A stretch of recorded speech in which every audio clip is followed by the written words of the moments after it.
Hello guys, Bigg Boss season 6 47ാമത്തെ ദിവസം. 47ാമത്തെ ദിവസം എന്ന് പറഞ്ഞാൽ രാവിലെ ഒരു ടാസ്ക് വന്നു. ടാസ്ക് എന്ന് പറഞ്ഞാൽ മറ്റേ ഏതാണ്, അവർ ബിഗ് ബോസിലെ ആൾക്കാർ തന്നെ ഒരു പ്രസ് മീറ്റിലെ ആൾക്കാരായിട്ട് മാറി ക്വസ്റ്റ്യൻ ചോദിക്കണം എന്നുള്ളത്. എന്തിനാണ്? അതായത് പവി കെയർടേക്കർ എന്ന് പറഞ്ഞാൽ ദിലീപ് ഏട്ടൻ്റെ ഒരു സിനിമ ഇറങ്ങുന്നുണ്ട്. അപ്പോൾ ദിലീപ് ഏട്ടനും അവിടെ ഗസ്റ്റായിട്ട് വന്ന് ഇരിപ്പുണ്ട് എന്നുള്ളൊരു സങ്കല്പത്തിൽ, അവർ അനൗൺസ് ചെയ്ത സങ്കല്പത്തിൽ നിങ്ങൾ ഓരോ ചോദ്യങ്ങളുണ്ടാക്കി അദ്ദേഹത്തിൻ്റെ അടുത്ത് ചോദിക്കുക. അതായിരുന്നു ടാസ്ക്. അപ്പോൾ ഈ ഒരു ടാസ്ക് കൊടുത്തതിൻ്റെ പ്രശ്നമായിട്ട് അടുക്കളയെക്കുറിച്ച് എല്ലാ പെണ്ണുങ്ങളും എല്ലാ ടീമുമായിട്ട് പ്രശ്നങ്ങൾ, വഴക്കുകൾ തന്നെ. ഇവർ പെട്ടെന്നാണല്ലോ ഈ ഒരു സംഭവം അനൗൺസ് ചെയ്തത്, ചോദ്യങ്ങൾ ഉണ്ടാക്കണം, ഇത് ആക്കണമെന്ന്. അപ്പോൾ അവരാരും സ്വപ്നത്തിൽ പോലും അറിയത്തില്ല. അതായത് ഈ എന്താണ്, ഈ പവർ ടീം ഇപ്പോൾ ഒന്നും പറയത്തില്ല, എന്ത് ചെയ്യണം, കിച്ചൺ ടീം എന്ത് ഫുഡ് ഉണ്ടാക്കണമെന്നൊന്നും പവർ ടീം പറഞ്ഞില്ല. അതുമാത്രമല്ല, കിച്ചൺ ടീമിലുള്ള ഒരാൾക്ക് അങ്ങോട്ടേ വയ്യായിരുന്നു. അവരുടെ അടുത്ത് വന്ന് ആരും ക്യാപ്റ്റനും ഒന്നും ചോദിച്ചില്ലെന്ന് പറഞ്ഞുകൊണ്ട് അവർ നിൽക്കുന്നു. അല്ല, അവർക്കും വയ്യെങ്കിൽ ക്യാപ്റ്റൻ്റെ അടുത്തൊക്കെ പറയാം. അങ്ങോട്ടും ഇങ്ങോട്ടും സംസാരം.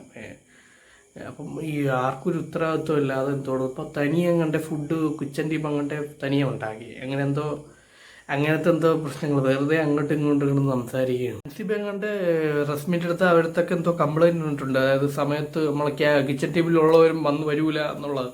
അപ്പോൾ റസ്മിൻ ചെന്നിട്ട് ജാസ്മിൻ്റെ അടുത്ത് പറഞ്ഞു നീ സമയത്ത് വരൂല എന്നുള്ളത്. അങ്ങനെ എന്തോ ടോക്കുണ്ടായി. അപ്പം ജാസ്മിനെ നിർത്തിക്കൊണ്ട് റസ്മിൻ ആരടുത്ത് മൻസിബ എടുത്ത് ചോദിച്ചു. മൻസിബ പറഞ്ഞു കിട്ടാറില്ല എന്ന്. അപ്പോൾ ജാസ്മിൻ ഹൻസിബ എടുത്ത് വെച്ചു ഞാൻ വരാറില്ലേ, അത് സമയത്ത് വരാറില്ല. ഹൻസിബ പറഞ്ഞു സമയത്ത് വരാറില്ല, പിന്നെ ഒരു ഇത് ചെയ്തോട്ടാന്ന് പറഞ്ഞുകൊണ്ട് പോവും, പിന്നെ എപ്പോഴെങ്കിലും വന്ന് ചെയ്യും, സമയത്താണ് വരേണ്ടത് എന്നൊക്കെ പറഞ്ഞ് ഹൻസിബ ജാസ്മിൻ്റെ അടുത്ത് ഇങ്ങനെ പറയുന്നു. ആ ഒരു പ്രസ് മീറ്റായിരുന്നു. അതിൽ എല്ലാവരും ഇങ്ങനെ ആകാംക്ഷയായിട്ടിരിക്കുകയാണ് എന്താണെന്നുള്ളത്. വെച്ചാൽ അത് എല്ലാവരും ചെന്ന് ഇരിക്കുന്നു. പിന്നെ പാട്ട് ദിലീപേട്ടൻ്റെ പാട്ടാണ് വന്നത്. പാട്ട് വന്നിട്ട് എല്ലാവർക്കും ഒരു ചെറിയൊരു പ്രതീക്ഷ ഉണ്ട് ദിലീപേട്ടനായിരിക്കും. അങ്ങനെ പെട്ടെന്ന് ഡോർ തുറന്ന് ദിലീപേട്ടൻ തന്നെ കയറി വന്ന് എല്ലാവർക്കും കൈ കൊടുത്ത് അവിടെ പോയിരുന്നു. എല്ലാവരും മിക്കുള്ളവരും പല ചോദ്യങ്ങൾ ചോദിച്ച് പിന്നെ പവി കെയർടേക്കറിൻ്റെ ആ സിനിമയുടെ ട്രെയിലർ വന്നിട്ട് ആദ്യം ട്രെയിലറാണ് എല്ലാവർക്കും കാണിച്ചു കൊടുത്തത്. അപ്പം ട്രെയിലർ നല്ലതായിരുന്നു. അപ്പം നല്ലതാണെന്ന് എല്ലാവരും പറയും. പിന്നെ പടത്തിനെ പറ്റിയും കുറച്ച് കാര്യങ്ങൾ, ഒരു ചെറിയ സ്റ്റോറികളും ദിലീപേട്ടൻ ഇങ്ങനെ പറഞ്ഞു. ലോകത്തെ എല്ലായിടത്തും നമ്മൾ അറിയിച്ച് പിന്നെ നമ്മൾ ആലോചിച്ച് ആരത്തിനെ അറിയിക്കണം. അങ്ങനെയാണ് ബിഗ് ബോസിലെ ഓർമ്മ വന്നത്. അങ്ങനെയാണ് ബിഗ് ബോസിലോട്ട് വന്ന് ഇങ്ങനെ നിങ്ങളുടെ അടുത്ത് പറയാമെന്ന് വിചാരിച്ചെന്ന് പറഞ്ഞ് ദിലീപേട്ടൻ പറഞ്ഞ് അതെല്ലാം കഴിഞ്ഞ് ഫോട്ടോ ഒക്കെ എടുത്തിട്ട് ദിലീപേട്ടൻ പോയി. ജസ്മിനും ബാക്കിയുള്ളവരൊക്കെ അൻസിബയ്ക്ക് വയ്യ എന്നിങ്ങനെ പറഞ്ഞു. അപ്പോൾ അത് ജാസ്മിന് ഇഷ്ടപ്പെട്ടില്ല. അപ്പോൾ ജാസ്മിനും റസ്മിനും കൂടെ ഇവിടെ ഇരുന്ന് ക്യാരറ്റ് അരിഞ്ഞുകൊണ്ടിരിക്കുകയാണ്. അതിൻ്റെ ഇടയിൽ ഇങ്ങനെ സംസാരിക്കണം. മോൾ വാദോരാത്ത പറയുന്നുണ്ടല്ലോ അൻസിബയ്ക്ക് വയ്യ. എനിക്ക് വയ്യാത്ത ആരും കാണുന്നില്ലേ? നിനക്ക് വയ്യാത്ത കാണുന്നുണ്ട്, പക്ഷേ നിങ്ങൾ അവിടെ കൂടുതലായിട്ട് നിൽക്കുന്ന കാണുന്നില്ല. നിങ്ങൾ രണ്ടുപേരുമായിട്ട് ഇനിഷ്യേറ്റീവ് എടുത്ത് ഭയങ്കരമായിട്ട് ചെയ്യുന്ന കാണുന്നില്ല. മോളെ ഇത് അരിഞ്ഞു കഴിഞ്ഞാലും എല്ലാം അരിഞ്ഞു പറഞ്ഞാലും ലാസ്റ്റ് ഹൻസിബയെ കാണുള്ളൂന്നും പറഞ്ഞുകൊണ്ട് റസ്മിൻ്റെ അടുത്ത് പറയണേ. പിന്നെ എനിക്ക് മടിയുണ്ട്, പിന്നെ വയ്യായികയുണ്ട്, ഞാൻ എല്ലാം ഒന്നും ചെയ്യുന്നില്ല, എപ്പോഴും അതിൻ്റെ അകത്ത് തന്നെ നിന്ന് ഒന്നും ചെയ്യുന്നില്ല, അതൊക്കെയാണ്. പക്ഷെ ഞാൻ ഒന്നും ചെയ്യുന്നില്ലെന്നൊന്നും പറയരുത്. അതുമാത്രമല്ല, ക്യാരറ്റ് വലുതായിട്ട് അങ്ങോട്ടെ കട്ട് ചെയ്തെന്ന് തോന്നുന്നു. അപ്പോൾ ഇത്ര വലുതായിട്ട് കട്ട് ചെയ്യുന്ന എന്തിരുന്ന് റസ്മിനെ അങ്ങോട്ടെ ചോദിച്ച്. അപ്പോൾ ഞാൻ പറഞ്ഞതാണ് ഇത്രയും അങ്ങനെ ആക്കുന്നത്. പിന്നെ അവർക്ക് അങ്ങനെ വേണമെങ്കിൽ പിന്നെ അങ്ങനെ കട്ട് കിട്ടുന്നു. പവർ ടീമിലെ ഋഷിയും ശ്രീരേഖയും ശരണ്യൊക്കെ ഇരുന്ന് പറയുന്നുണ്ട് ഇപ്പോൾ അൻസിബയായിട്ട് പണിയെടുക്കാൻ പറ്റൂല, അൻസിബയ്ക്ക് മാത്രമേ ഉള്ളൂ. ഋഷിയൊക്കെ ഇരുന്ന് പറയണം പിന്നെ ജിൻ്റെപ്പം കുക്ക് ചെയ്യൂല്ലെന്ന് അറിയാൻ വയ്യ. അപ്പോൾ ഇന്ന് മട്ടൻ കറി കുക്ക് ചെയ്യുന്നത് ജിൻ്റെപ്പനാണെന്ന് പറഞ്ഞ് ശ്രീരേഖ പറയുന്നുണ്ട്. അപ്പം പണി അറിയാമെങ്കിലും ഇല്ലെങ്കിലും അവിടെ നിന്ന് പണി പഠിക്കുമെന്ന് പറഞ്ഞ് അവരൊക്കെ ഇരുന്ന് പറയാണ്. അതിനുശേഷം ജയിൽ ടാസ്ക്കാണ് വന്നത്. അതായത് ജയിലിലോട്ട് നോമിനേറ്റ് ചെയ്യാനായിട്ടുള്ള ആ ഒരു ടാസ്ക്കാണ് വന്നത്. അപ്പോൾ അതിൽ പവർ ടീം ജിൻഡോയെ സെലക്ട് ചെയ്യുമെന്ന് വെച്ചാൽ ഈ കഴിഞ്ഞ ദിവസത്തെ ആ ഒരു ടാസ്കിൽ നിയമങ്ങളെല്ലാം പറഞ്ഞിട്ടും അതിനെതിരായി പ്രവർത്തിച്ചെന്നൊക്കെ ഉള്ളതിൽ എന്നുവെച്ചാൽ പ്രോപ്പർട്ടീസ് നശിപ്പിച്ചു, എല്ലാം കൂടെ വെച്ചിട്ട് ജിൻഡോയെ സെലക്ട് ചെയ്തു. ബാക്കിയുള്ളവർ കൂടുതലും പേര് വന്നത് ആര്, നമ്മളെ ജാസ്മിനാണ്. ജാസ്മിനെ കൂടുതലും ഒരു പറഞ്ഞതെന്ന് വെച്ചാൽ ഈ ഒരു കാര്യമാണ്, അൻസിബയെ മാത്രം ഒറ്റയ്ക്ക് ഇട്ടിട്ട് ഇവൾ ഒറ്റയ്ക്ക് മറ്റെന്തുവാണ് ജോലി ചെയ്യാതെ മാറിപ്പോവും. അൻസിബ തന്നെ വന്നിട്ട് പറഞ്ഞു, ഞാൻ കിച്ചണിൽ നോക്കുമ്പോൾ ഞാൻ ഇങ്ങനെ പറഞ്ഞിട്ട് പോകും, ഞാൻ കുക്ക് ചെയ്യുന്നതിൻ്റെ ഇടയ്ക്ക് ഞാൻ പിന്നെ എപ്പോഴാണ് പോയി വിളിക്കുന്നത് എന്നെ വിളിക്കണം, എന്തെങ്കിലും ഉണ്ടെങ്കിൽ വിളിക്കണമെന്ന് പറഞ്ഞുകൊണ്ട് പോകും എന്നാണ് ജാസ്മിൻ പറഞ്ഞിട്ട് പോണത്. അതുപോലെ തന്നെയാണ് എന്തുവാണ് നോറയും വന്നിട്ട്, നോറയെ വന്ന് ഈ ജാസ്മിൻ ഭയങ്കര കലിപ്പിലിരിക്കണം, ഈ നോറയും അൻസിബയും എല്ലാവരും വന്ന് പറയുന്നത്. നോറ വന്ന് പറഞ്ഞത് എന്ന് വെച്ചാൽ എന്തോ കിച്ചണിൽ വിളിച്ചാലും ഇല്ലെങ്കിലും നമ്മൾ പോയി അവിടെ പോയി വർക്ക് ചെയ്യാനുള്ള നമ്മളൊരു കടമയാണ്, നമ്മളൊരു മര്യാദയാണ് എന്നൊക്കെയാണ് ആര് ഈ നോറ പറഞ്ഞത്. ഇതെല്ലാം കേട്ട് നമ്മുടെ ദേഷ്യം ഒന്നാണ് ഇരിക്കുകയാണ് ആര്. അങ്ങനെ ലാസ്റ്റ് ജിൻഡോയും ജാസ്മിനും തന്നെ ജയിലിലോട്ട് നോമിനേറ്റ് ചെയ്ത്.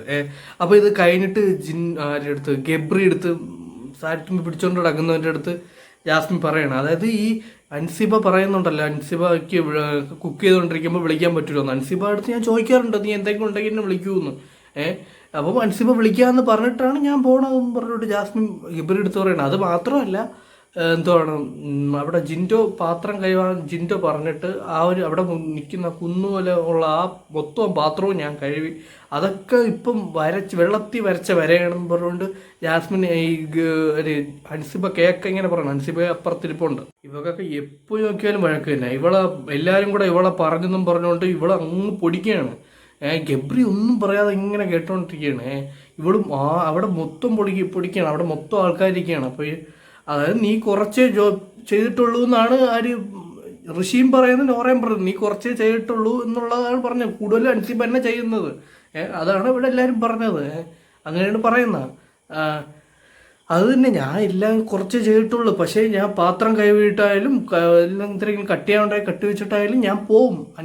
അല്ലെങ്കിൽ ആ ഒരു സമയത്ത് അൻസിബ ആ ഒരു സമയത്ത് പറയണമായിരുന്നു, എനിക്ക് വിളിക്കാൻ പറ്റത്തില്ല, എനിക്ക് പിറകെ നടക്കാൻ പറ്റത്തില്ലെന്ന് അപ്പം പറയണമായിരുന്നു. എൻ്റെ അടുത്ത് ഞാൻ ചോദിക്കുമ്പോൾ വിളിക്കാമെന്ന് പറഞ്ഞിട്ടാണ് ഞാൻ പോണത്. എന്നിട്ട് എല്ലാവരും കൂടെ കിടന്ന് സജീവമല്ലെന്ന് പറയുന്നവരുണ്ട്, ഞാൻ വായിട്ട് അലച്ച് അങ്ങനെ എന്തോന്നാണ് ശ്രദ്ധ എല്ലാവരും ഇതാക്കി അങ്ങനെ ആക്കുന്നവരുണ്ട്, അങ്ങനെയാണ് ആക്റ്റീവ് ആവുന്നത് അങ്ങനെ പറയുന്നവരുണ്ട് എന്നൊക്കെ പറഞ്ഞുകൊണ്ട് ഇങ്ങ് പൊടിക്കുകയാണ്.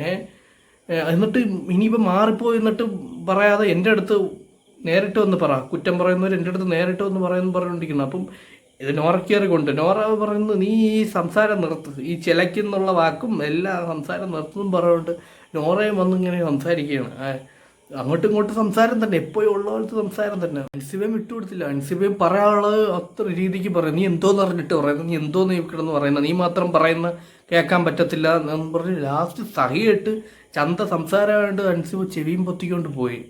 എന്നിട്ട് അപ്പുറത്തിരുന്ന് പറയുന്നു, അൻസിബ അപ്പുറത്തിരുന്ന് പറയുന്നത്, കണ്ണേ നോക്കി മുഖത്ത് നോക്കി കള്ളം പറയാനൊരു ഗഡ്സ് വേണമെന്ന് പറഞ്ഞു ഇവളെ അടിക്കും. എന്നിട്ട് ഗബ്രി എടുത്തിരുന്ന് കരയുന്നു, അവൻ ടിഷ്യൂ എടുത്ത് കൊടുക്കുന്നു, ഇവള് എല്ലാം പറഞ്ഞിട്ട് ഇവളെടുത്ത് കരയാണ്. ഇവരെല്ലാവരും ചർച്ച ഉണ്ടല്ലോ, എല്ലാവർക്കും ഞാനൊന്നും ചെയ്യുന്നില്ലെന്നാണ് ചർച്ച. പറഞ്ഞിട്ട് ജാസ്മിൻ ഗബ്രി എടുത്ത് ഇങ്ങനെ പറയാണ്. നോറ റസ്മിൻ്റെ അടുത്ത് വരുന്നു പറയണം, അവളെന്നെ ചിലക്കല്ലേടെന്ന് പറഞ്ഞപ്പോൾ എനിക്ക് എല്ലാം കൂടെ പെരുത്ത് കയറിയെന്ന്. അൻസീത്ത പറഞ്ഞത് കറക്റ്റായിട്ടുള്ള കാര്യമുണ്ട്, അൻസീത്ത ഉള്ളിലുള്ള ഇമോഷനും എല്ലാം ബ്രേക്ക് ചെയ്ത് ഇങ്ങനെ ഓപ്പണപ്പം പറഞ്ഞുകൊണ്ടാണ് ഞാൻ ഇങ്ങനെ കൈയടിച്ചത്. നോറ ആ സമയത്ത് കൈയടിച്ചിട്ടുണ്ടായിരുന്നു. അതും മറ്റേ ജാസ്മിൻ ഇഷ്ടപ്പെടാതെ ജാസ്മിൻ പറഞ്ഞ് എന്താണ് അറിയാതെ ചിലക്കല്ലേ എന്നുള്ള കാര്യം, അതാണ് ആ ഒരൊറ്റ കാര്യമാണ്. അപ്പം നോറ ഇങ്ങനെ റസ്മിൻ്റെ അടുത്ത് ഇങ്ങനെ പറയാണ്, ഇതെല്ലാം കൂടെ അൻസീത്ത പറഞ്ഞപ്പോഴാണ് ഞാൻ കൈയടിച്ചത്, കറക്റ്റായിട്ടുള്ള കാര്യമായിട്ടാണ് കൈയടിച്ചത്. അവൾ അങ്ങല്ലാതെ അവളെപ്പറ്റി അവളെപ്പറ്റി ഞാൻ ഒരാളെ ഉപയോഗിച്ച് പറഞ്ഞതല്ല. അവളെപ്പറ്റി പറയണമെങ്കിൽ എനിക്ക് നേരിട്ട് പോയി പറയാം, ബാക്കിയുള്ളവർ അവിടെ ഇരിക്കുന്നവരും അവളെപ്പറ്റി പറയുന്നുണ്ട്. ഞാൻ അവിടെയൊക്കെ പോയി പഠിക്കുന്നില്ലല്ലോ, നോറൊക്കെ പറയണ്ട കേട്ടാ. പിന്നെ അവൾ ഒരു പെണ്ണാണ് എന്നുള്ളത് ഇതൊക്കെ എന്തെങ്കിലും പോട്ടെന്ന് വയ്ക്കാം, പിന്നും വന്ന് ഇങ്ങനെ കൊത്തിയാൽ പിന്നെ ഞാനും ഉണ്ടായിരിക്കണോ പ്രതികരിക്കണ്ടേന്ന് ഹസ്ബൻഡിൻ്റെ അടുത്ത് ഇങ്ങനെ പറയണം. അടുത്തൊരു സ്പോൺസർ ടാസ്ക് ആയിരുന്നു, നമ്മൾ അമൃത് വേണിയുടെ ഹെയർ ഓയിലിൻ്റെ ഒരു സ്പോൺസർ ടാസ്ക് ആയിരുന്നു. അതിൽ 7 പേരായിട്ടുള്ള 2 ടീമും പിന്നെ ഒരാൾ ക്വസ്റ്റ്യൻ ചോദിക്കാനും, ക്വസ്റ്റ്യൻ ചോദിക്കുന്ന ആൾക്ക് സഹായമായിട്ട് 2 പേരും. ക്വസ്റ്റ്യൻ ചോദിക്കാനായിട്ട് ഗബ്രിയാണ് ഇവർ സെലക്ട് ചെയ്തത്, ബിഗ് ബോസ് തന്നെ. ഈ ഗബ്രി 2 പേരെ സഹായമായിട്ട് സെലക്ട് ചെയ്തത് ആരൊക്കെ, മറ്റേ ജാസ്മിൻ എന്തായാലും സെലക്ട് ചെയ്തില്ല പറ്റുള്ളൂ, ജാസ്മിനെ അപ്സരയാണ് സെലക്ട് ചെയ്തത്. പിന്നെ 2 ടീമായിട്ടുണ്ടായിരുന്നു, ഒന്ന് സിജോയുടെ ടീമും ഒന്ന് സായി അവരൊക്കെ ഉള്ള മിക്സായിരുന്നു. അപ്പം അതിൽ ജയിച്ച സിജോയുടെ ടീമാണ് ജയിച്ചത്. പിന്നെ ഈ ജാസ്മിനെയും ജിൻഡോയെയും ജയിലിലാക്കുന്നതായിരുന്നു. ജയിലിൽ പോയി. അപ്പോൾ ജയിലിൽ പോയി 12:50 ഇവർ ഉറങ്ങിക്കഴിഞ്ഞ്. അപ്പം ജിൻഡോ ഇവിടെ കിടക്കുന്നുണ്ട്. ജിൻഡോയുടെ തൊട്ട് ഇപ്പുറത്തായിട്ട് ആര് ജാസ്മിൻ കിടക്കുന്നുണ്ട്. ജാസ്മിന് കാലിങ്ങനെ നീട്ടി വയ്ക്കാനും പറ്റില്ല, വളഞ്ഞു വയ്ക്കാനും പറ്റില്ല. നീട്ടി വെച്ചാൽ ആരാ ജിൻഡോയുടെ പുറത്ത് കെട്ടും. അപ്പം ജാസ്മിൻ ഇങ്ങനെ എണീറ്റിട്ട് ജിൻഡോ കാക്ക കാല് അല്ല മാറി തിരിഞ്ഞ് കിടക്കുമോ അല്ലെങ്കിൽ ചരിഞ്ഞ് കിടക്കുമോ എന്ന് ചോദിച്ചിട്ട് ജിൻഡോ കിടന്നില്ല. ജിൻഡോ പറഞ്ഞ് കാറ്റുകൊള്ളാനാണെങ്കിൽ ഞാൻ മാറിക്കിടക്കാം എന്ന് പറഞ്ഞുകൊണ്ട് ജിൻഡോ മാറിക്കിടക്കാതെ ഉറക്കത്തിൽ മുഴുവൻ ഇങ്ങനെ കിടക്കുകയാണ്. അങ്ങനെ ഇവള് അപ്പോഴും അവൻ്റെ കൂടെ വഴക്കുണ്ടാക്കി. ജിൻഡോ കാക്ക എനിക്ക് മടക്കി വെക്കാൻ പറ്റൂല, അതുകൊണ്ടാണ് നിങ്ങളൊന്ന് കാണിക്കൊന്ന് ഒരു ഇത് കാണിക്കുന്നു പറഞ്ഞിട്ട് ജിൻഡോ അടുത്ത് ഇങ്ങനെ നിൽക്കുകയാണ്. എന്നിട്ട് കാലെങ്ങനെയോ ചരിച്ച് മറ്റേ ഇതായിട്ട് ദേഷ്യത്തിൽ തന്നെ പിറത്ത് തട്ടി എന്നുള്ള ഇതിൽ ഇങ്ങനെ കിടന്നു. എന്നിട്ട് കുറച്ച് കഴിഞ്ഞ് 1 മണിയായപ്പോൾ വീട്ടും നിങ്ങളടുത്ത് ഞാൻ ഒരു മര്യാദ എപ്പോഴും കാണിച്ചു. നിങ്ങൾക്കും കൂടെ ഇവിടെ കിടക്കണമല്ലോ എന്ന് ആലോചിച്ചിട്ട് ഞാനൊരു മര്യാദ കാണിച്ചു. ആ ഒരു മര്യാദയാണ് എനിക്ക് പറ്റിയ തെറ്റ്. നിങ്ങളടുത്ത് എന്ന് ഈ മര്യാദ നിർത്തും അന്ന് ഞാൻ കറക്റ്റ് ആവുമെന്ന് പറഞ്ഞുകൊണ്ട് ജിൻഡോ അടുത്ത് ജാസ്മിൻ പറയണം. ജാസ്മിൻ കിടക്കുന്നതെന്ന് വെച്ചാൽ അവിടെ ഈ കുടമൊക്കെ വെച്ചേക്കുന്ന സ്ഥലത്താണ് ജാസ്മിൻ കിടക്കുന്നത്. അപ്പോൾ അവിടെ AC ഉണ്ട്. അതുകൊണ്ട് ഫസ്റ്റിൽ തന്നെ അവിടെ അങ്ങ് ജാസ്മിൻ സ്ഥലം പിടിച്ച്. അപ്പോൾ ജാസ്മിൻ്റെ അടുത്ത് ജിൻഡോ വെച്ച്, എൻ്റെ പൊന്ന് ജാസ്മിനെ അവിടെ കുടം വയ്ക്കണമല്ലോ, നീ അവിടെ അത് കുടം അവിടെ നിന്ന് എടുത്ത് മാറ്റിയതാര്? ജിൻഡോ അങ്ങനെ എടുത്ത് മാറ്റിയതുണ്ടായിരിക്കും അവളിങ്ങനെ പറയുന്നത്. എടുത്ത് മാറ്റിയതായിരുന്നു പറഞ്ഞിട്ട് ജിൻഡോയ്ക്ക് ബഹളം നിൽക്കുകയാണ്. ഈ ബഹളങ്ങളെല്ലാം കേട്ട് ക്യാപ്റ്റൻ ശ്രീതു എണീറ്റ് ബാക്കിയുള്ളവർ കുറേ സായിയും അർജുനും എല്ലാവരും എണീറ്റ് വന്നു. എന്നിട്ട് അവരുടെ അടുത്ത് ഇതൊക്കെ വിവരിച്ചു. എനിക്ക് ഇങ്ങനെ കിടന്നാൽ ഈ ഒരു അഡ്ജസ്റ്റ്മെൻറ്റ് കിടന്നാൽ എനിക്ക് ചരിച്ചെങ്കിലും കാല് ചരിച്ചെങ്കിലും വയ്ക്കാം, ഇയാൾ ഒരു ഇതുമില്ലാതെ കിടന്നാൽ എനിക്ക് എങ്ങനെ കിടക്കും ഇവിടെ എന്ന് പറഞ്ഞുകൊണ്ട് ജിൻഡോയെ പറ്റി ഇങ്ങനെ പറയാണ്. ജിൻഡോ പറഞ്ഞ് വേറെ ആരും സംസാരിക്കില്ല, ഞാൻ ക്യാപ്റ്റനോട് സംസാരിക്കണം, വേറെ ആരും സംസാരിക്കരുതെന്ന് പറഞ്ഞിട്ട് ജിൻഡോ പറഞ്ഞു. ഞാൻ അവളുടെ അടുത്ത് അവിടെ ഇരിക്കുന്നുള്ള ഇതിലാണ് കുട അവിടെ നിന്ന് മാറ്റി വയ്ക്കാൻ പറഞ്ഞത്. നേരത്തെ അവൾ ഇരുന്നതാണ്. AC കിട്ടുന്നുള്ളതുകൊണ്ട് മാത്രമാണ് അവൾ ആദ്യം അവിടെ സ്ഥലം പിടിച്ചത് എന്ന് പറഞ്ഞ് ജിൻഡോ ഇങ്ങനെ അവളെ കാര്യം ഇങ്ങനെ പറയാണ്. ബെഡ് അപ്പുറത്താണ് എനിക്ക് കിടക്കുന്നത്, എന്നിട്ട് അവൾ അവിടെ കിടക്കാതെ ഇവിടെ വന്ന് കൂളിങ്ങിന് വേണ്ടിയാണ് ഒന്ന് കിടക്കുന്നതെന്ന് പറഞ്ഞ് ജിൻഡോ ഇങ്ങനെ പറയണം. അപ്പോൾ ഇവളും പറഞ്ഞു ഇവിടെ AC ഒന്നുമില്ല, ചെറിയൊരു കൂളിങ്, അത് ഇവിടം വരെ ഉള്ളൂ. ഇയാൾ പറഞ്ഞിട്ടാണ് ഞാൻ ഈ കുട എടുത്ത് മാറ്റിയത്. നേരത്തെ നമ്മൾ കിടന്നതാണ്. നേരത്തെ കിടന്നപ്പോൾ ഇതുപോലെ കുട ഇയാൾ മാറ്റി വയ്ക്കാൻ പറഞ്ഞിട്ട് മാറ്റി വെച്ചു. ജിൻഡോ പറയുന്നത് നേരത്തെ അവിടെ ഇരുന്നതാണ്, അവിടെ ഇരുന്നുകൊണ്ടാണ് ഞാൻ മാറ്റി വയ്ക്കാൻ പറഞ്ഞതെന്നാണ്. ജാസ്മിൻ്റെ അടുത്ത് ജിൻഡോ ക്യാപ്റ്റൻ്റെ അടുത്ത് പറഞ്ഞു അങ്ങനെയാണെങ്കിൽ അവിടെ ഞാൻ കിടക്കാം, ഇവളൊന്ന് ഇപ്പുറത്ത് കിടക്കട്ട്. ഇവള് കിടക്കൂല, ഇവൾക്ക് AC കൊണ്ട് കിടക്കാൻ ഞാനും ഇപ്പുറത്ത് കിടക്കണമെന്ന്. എനിക്ക് AC കിട്ടും എന്നുള്ളതിൽ എനിക്ക് എന്നെ കിടക്കാൻ അവൾ സമ്മതിക്കില്ലെന്നാണ് ജിൻഡോ പറയുന്നത്. ലാസ്റ്റ് ജിൻഡോ നിർബന്ധിച്ച് ജിൻഡോ പഴയതുപോലെ തന്നെ കിടത്തിച്ച്. ഇവള് എണീറ്റിട്ട് അടിച്ച് ജിൻഡോയെ അടിച്ചിട്ട് അവിടെ പോയി കിടയിടാന്ന് പറഞ്ഞുകൊണ്ട് ജിൻഡോയെ അടിച്ചു. അപ്പോൾ അപ്സരയും ശ്രീതും പറയട്ടെ അതും പറ്റൂല, അത് അടിക്കരുത് എന്ന് വെച്ചാൽ എനിക്ക് പറ്റൂല, അഡ്ജസ്റ്റ് ചെയ്യാൻ പറ്റുന്നില്ല. എനിക്ക് ഉറങ്ങാനും കിടക്കാനും ഇരിക്കാൻ പോലും സമ്മതിക്കുന്നില്ല. കറണ്ടിൽ ഇറിറ്റേഷൻ ഉണ്ടാക്കുന്നത് ഇവള് കൊണ്ടു ചാടണി ജാസ്മിനെ. എന്നിട്ട് ഇവള് മാറി. എന്നിട്ട് ഇവിടെ അടുത്ത് ശ്രീരേഖ എല്ലാവരും പറഞ്ഞ് നീ അവിടെ തന്നെ ഇരുന്നോ, നീ ഉറങ്ങാതെ ധൈര്യം ഉണ്ടല്ലോ, അവിടെ തന്നെ ഉറങ്ങാതെ തന്നെ ഇരുന്നോ, നാളെ ലാൽ സാറിൻ്റെ അടുത്ത് പറയാമെന്ന് പറഞ്ഞുകൊണ്ട് ഇങ്ങനെ പറയണം. ശ്രീരേഖയും പറയണം. അത് മാത്രമല്ല ശ്രീരേഖ പറഞ്ഞു നമ്മളെല്ലാവരെയും ഇയാൾ കാരണം ഇവിടെ വരുത്തിച്ചില്ല, നമുക്ക് പോയി കിടന്ന് ഉറങ്ങാമെന്ന് പറഞ്ഞുകൊണ്ട് നിൽക്കുന്നു. പിന്നെ ഏറ്റവും ലാസ്റ്റ് ശ്രീതു തന്നെ വന്നിട്ട് ആ കുട അങ്ങോട്ട് മാറ്റി അപ്പുറത്ത് വെച്ച്. കുട മാറ്റി വയ്ക്കാൻ പറഞ്ഞിട്ട് അവൾ മാറ്റി വെച്ചില്ല. കുട അങ്ങോട്ട് മാറ്റി വെച്ചിട്ട് ലാസ്റ്റ് ഇവർക്ക് രണ്ടുപേർക്കും കിടക്കാൻ പറ്റുന്ന രീതിയിൽ ഒരു ബെഡ് ഇങ്ങനെ വിരിച്ചിട്ട് അവിടെ തന്നെ ലാസ്റ്റ് രണ്ടുപേരും കിടന്നു. അപ്പോൾ ഇതൊക്കെയാണ് ഇന്നത്തെ ദിവസത്തെ കാഴ്ചകൾ. ഓക്കെ.